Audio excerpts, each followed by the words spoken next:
Bonjour, c'est Dr Gzi, chargé de module d'anatomie-physiologie, destiné pour les étudiants de l'Institut national de formation supérieure paramédicale de Batna. Le cours d'aujourd'hui est le système cardiovasculaire. Après une petite introduction, on va voir l'anatomie du cœur, puis sa physiologie, l'anatomie et la physiologie des vaisseaux, puis l'étude du sang. Constitué du cœur et des vaisseaux, le système cardiovasculaire a pour fonction de distribuer aux organes par le sang l'oxygène et les nutriments indispensables à leur vie, tout en éliminant leurs déchets. Le sang circule à l'intérieur d'un vaisseau constitué de canalisations au calibre parfaitement adapté à leur fonction. Les artères, depuis la grosse aorte jusqu'aux petites artérioles, conduisent le sang chargé d'oxygène du cœur vers les organes. Les capillaires, fins comme des cheveux, assurent à l'intérieur de chaque organe la circulation du sang. Les veines ramènent au cœur le sang chargé de gaz carbonique. On va commencer par l'étude l'anatomie du cœur. Le cœur est un muscle qui assure la progression du sang à l'intérieur des vaisseaux. Il est situé dans la cavité thoracique, entre les deux poumons latéralement, sur le diaphragme et entre le sternum et la colonne vertébrale. Il est situé donc dans la portion antérieure et inférieure du médiastin. Il pèse chez l'adulte 300 g chez l'homme et à peu près 250 g chez la femme. De forme pyramide triangulaire, dont l'apex est orienté vers l'avant, le bas et la gauche. Sa taille est de 12 cm de la base à l'apex, environ 1,5 fois la taille des poings. C'est un muscle creux composé de deux étages, auriculaire et ventriculaire. Le cœur est constitué de deux systèmes en parallèle, le cœur droit et le cœur gauche. Séparés par le sillon auriculo-ventriculaire, il existe donc en tout 4 cavités. 2 auricules droit et gauche et 2 ventricules droit et gauche. L'oreillette droite reçoit le sang des 3 veines, veine cave supérieure, veine cave inférieure et les sinus coronaires. À travers la valve auriculo-ventriculaire, le sang arrive au ventricule droit pour qu'il puisse être pompé vers les poumons via le tronc pulmonaire. L'oreillette gauche reçoit le sang provenant des 4 veines pulmonaires qui va passer à travers la valve mitrale vers le ventricule gauche, qui va pomper le sang vers les organes et la périphérie via l'aorte. La face antérieure du cœur est occupée par l'oreillette et le ventricule droit, en vue latérale séparés par le sillon auriculo-ventriculaire. Les gros vaisseaux partent en haut. La face inférieure repose sur le diaphragme, alors que la face postérieure est occupée par l'oreillette et le ventricule gauche, en vue latérale. Voici un schéma qui montre les éléments du cœur en vue antérieure et en vue postérieure. Les cavités du cœur sont séparées par des valves auriculo-ventriculaires. On a la valve mitrale entre l'oreillette gauche et le ventricule gauche et la valve tricuspide entre l'oreillette droite et le ventricule droit.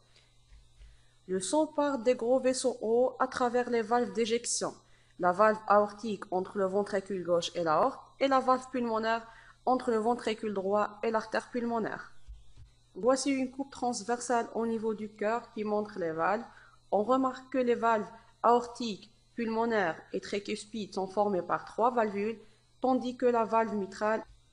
Le cœur est formé par 3 tuniques. L'endocarde, mince membrane endothéliale qui tapisse l'intérieur du cœur. Le myocarde, c'est un muscle strié anatomique qui assure la contraction proprement parlée. Le péricarde, on distingue le péricarde séreux avec 2 feuillets qui délimitent un espace de glissement et le péricarde fibreux qui attache le cœur au thorax. Voici une coupe au niveau du cœur qui montre les différentes tuniques du cœur. La vascularisation du cœur est assurée via les artères coronaires. C'est les artères nourricières du cœur qui naissent directement de l'aorte et courent à la surface externe du cœur.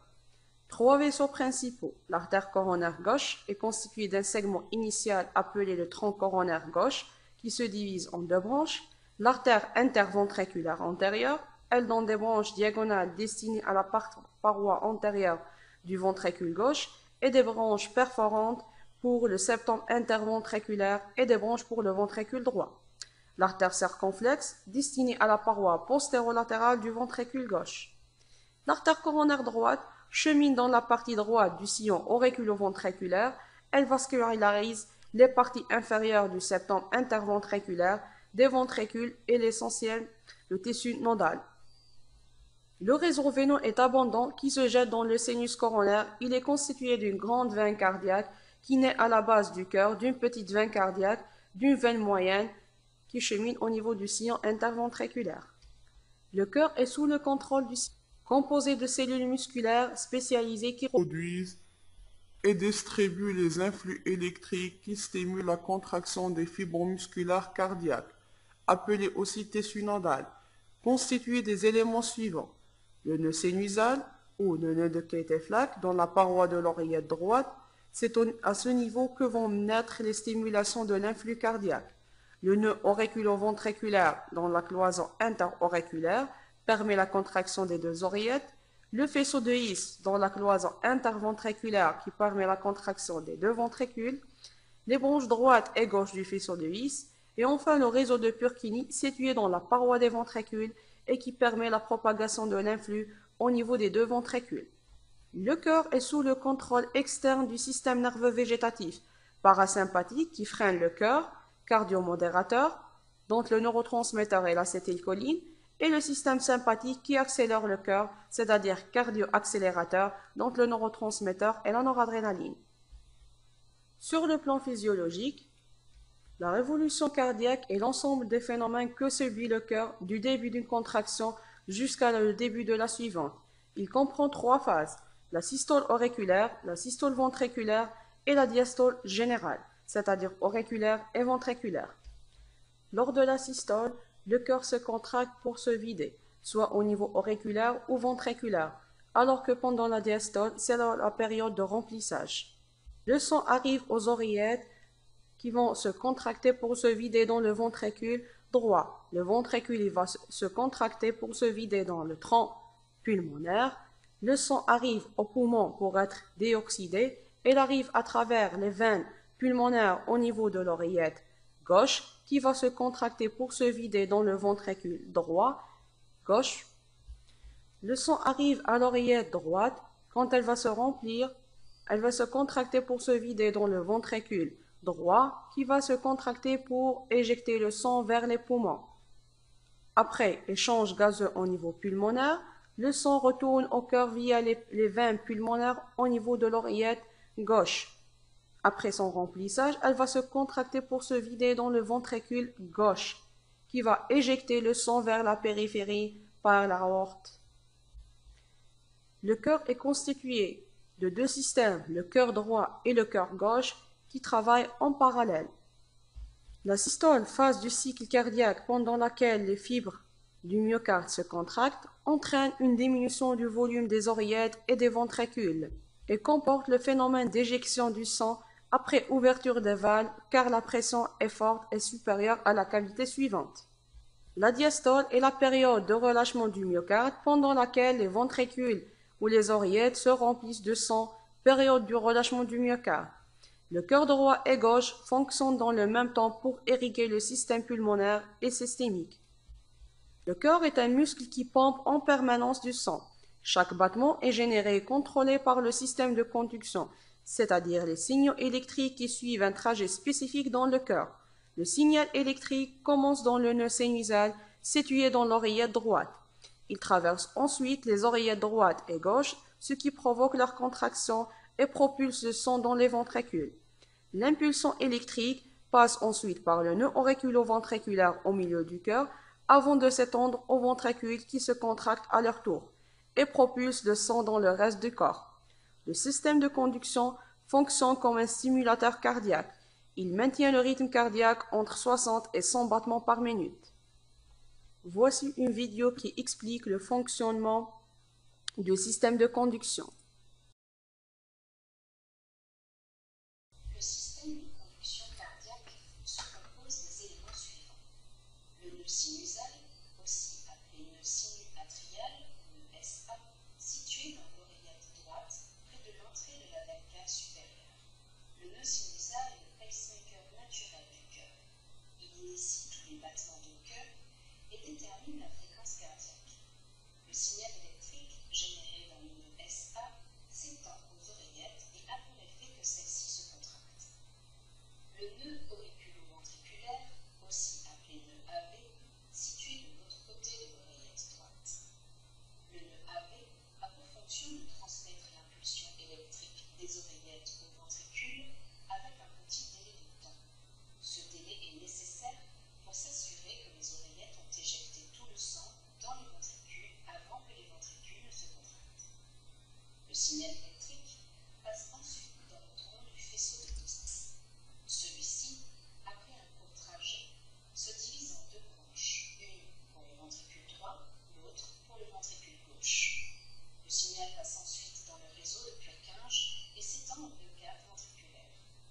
À l'auscultation, on entend deux bruits cardiaques. Le premier correspond à la fermeture des valves auriculo-ventriculaires et marque le début de la systole auriculaire. Le deuxième, il marque la fermeture des valves sigmoïdiennes. C'est un bruit plus court en fin de la systole ventriculaire et au début de la diastole. La deuxième partie du cours est destinée à l'étude des vaisseaux. L'artère amène le sang du cœur vers les organes. Elle a une paroi épaisse et élastique, formée par trois tuniques. L'intima, c'est la tunique interne qui comporte l'endothélium. La média, c'est la tunique moyenne, faite de fibres musculaires lisses et élastiques. Et enfin l'adventice, qui est la tunique la plus externe. Les veines, c'est des vaisseaux qui ramènent le sang des organes vers le cœur.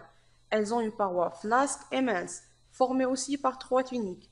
L'intima, l'interne, qui présente des reflux, ce qui s'appelle les valvules, au niveau des membres inférieurs pour obliger le sang à circuler en sens unique. La média, c'est la tunique moyenne, et enfin l'adventice, qui est la tunique la plus externe. Les capillaires, c'est des vaisseaux très fins. Le sang y circule à très faible vitesse, ce qui favorise les échanges entre le sang et les tissus traversés. Ils font de l'aorte qui naissent du Ventricule gauche par des artères dessinées pour le cou, la boîte crânienne et la face, puis vers le membre supérieur. Ensuite, il y a des branches dessinées en thorax, l'abdomen. Pour se diviser en deux branches terminales, c'est les artères iliaques destinées aux membres inférieurs. Le retour veineux des veines iliaques correspond aux artères iliaques et aux veines du tube digestif qui se terminent par la veine porte vont rejoindre et constituer la veine cave inférieure. Le retour veineux de la partie supérieure du corps va rejoindre la veine cave supérieure. Ces deux veines caves vont verser leur sang dans l'oreillette droite. Voici une vidéo explicative du fonctionnement des artères et des veines. L'appareil cardiovasculaire assure le transport du sang riche en dioxygène et en nutriments à travers tout le corps humain pour en alimenter les organes et les débarrasser de leurs déchets. Il se compose de trois grands types de vaisseaux sanguins qui forment un système clos. Les artères, les veines et les capillaires. Ces trois types de vaisseaux composent un ensemble de 100 000 km de long à travers tout le corps.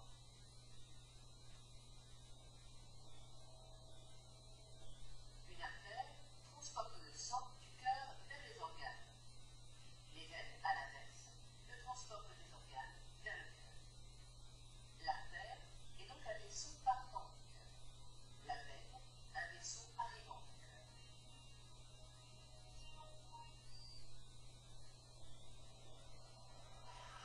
Tous les organes sont richement irrigués, c'est-à-dire qu'une multitude de petits vaisseaux sanguins les parcourent. Ce sont les capillaires.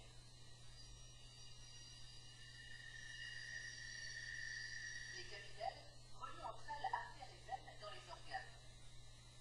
C'est donc au niveau de ces vaisseaux très fins que les échanges se font entre le sang qui apporte nutriments et dioxygène et les organes qui se débarrassent du dioxyde de carbone et des autres déchets. Plus un organe est actif, plus l'apport de sang et les échanges sont importants. Les échanges ne sont possibles que parce que le sang circule en permanence dans les vaisseaux, en sens unique. Il est mis en mouvement par le cœur qui fonctionne comme une pompe. Ce moteur de la circulation sanguine est un muscle creux et cloisonné. À chaque contraction, il propulse du sang dans les artères. Le cœur possède 4 cavités avec un côté droit et un côté gauche, composés chacun d'une oreillette et d'un ventricule. Le côté droit reçoit le sang pauvre en dioxygène. Le côté gauche, au contraire, le sang enrichi en dioxygène après son passage au niveau des poumons. Chaque contraction le propulse dans les artères. Au cours d'un battement normal du cœur, le sang pauvre en dioxygène, renvoyé par les organes, pénètre dans l'oreillette droite par la veine cave. La contraction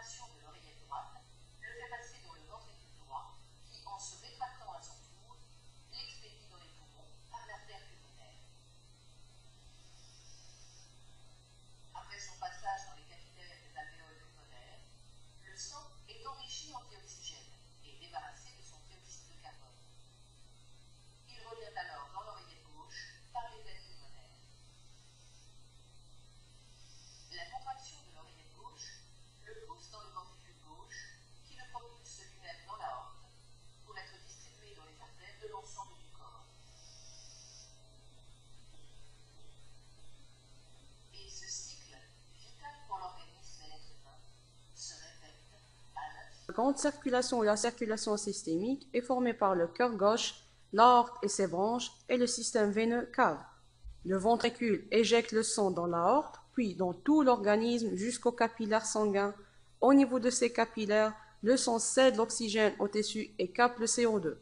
Le sang désaturé en oxygène et chargé en CO2 est ramené par les veines au cœur droit. La petite circulation ou circulation pulmonaire est formée par le cœur droit, oreillette et ventricule, artères et veines pulmonaires et le poumon. Elle commence au niveau du ventricule droit qui chasse le sang chargé de CO2 dans les poumons. À ce niveau s'effectuent des échanges entre les alvéoles pulmonaires et le sang. Le sang est débarrassé à son excès de CO2 et enrichi en O2. Ce sang chargé rejoint l'oreillette gauche pour être expulsé dans le ventricule gauche. C'est un circuit d'oxygénation du sang. La circulation lymphatique se trouve dans les organes entre les deux réseaux de capillaires sanguins, artériels et veineux.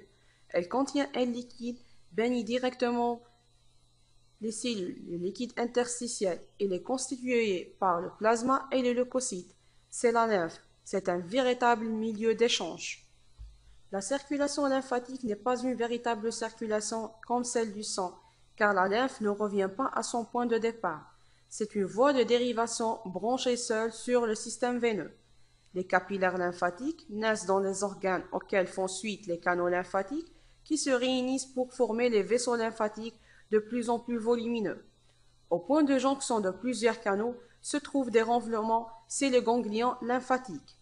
La lymphe est drainée par deux collecteurs volumineux. Le canal thoracique, qui naît dans l'abdomen et se jette à la base du cou pour aboutir dans la veine cave supérieure, recueille la lymphe de la partie inférieure du corps. La grande veine lymphatique draine la lymphe de la partie supérieure du corps et se jette à son tour dans la veine cave supérieure. La lymphe a un rôle nutritif par l'intermédiaire des graisses contenues dans les chylifères, un rôle de défense par la présence des globules blancs dans les ganglions lymphatiques et un rôle d'épuration car la lymphe véhicule une partie des déchets cellulaires. Le sang circule dans les artères sous une certaine pression mesurant en millimètres mercure. La tension artérielle varie selon la puissance de la contraction cardiaque et la résistance vasculaire.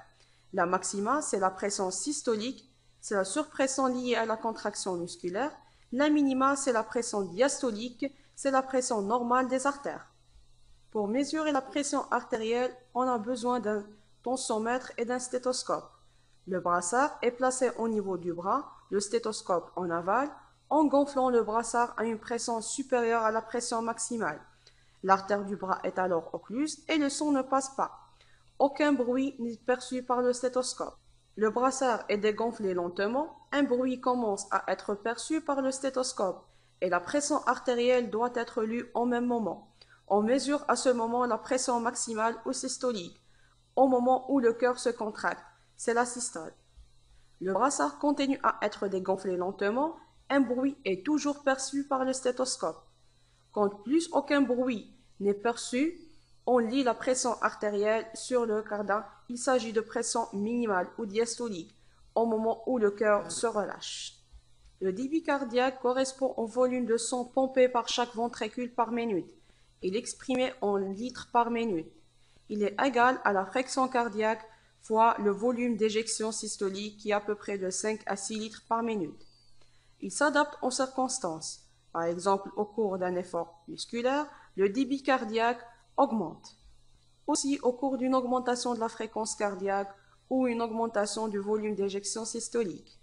Pour réguler le système cardiovasculaire en fonction des conditions physiologiques, de nombreux mécanismes neurologiques et ou hormonaux interviennent parmi lesquels le système nerveux central, le système nerveux sympathique dont la stimulation augmente la fréquence cardiaque et la contractilité myocardique, et le système nerveux parasympathique dont l'effet est inverse par rapport au sympathique. Des sécrétions hormonales comme l'adrénaline et la thyroxine, des ions comme le calcium et la natrimie, la calémie, autres facteurs comme l'âge, le sexe, l'entraînement ou la température corporelle, en plus des facteurs pathologiques.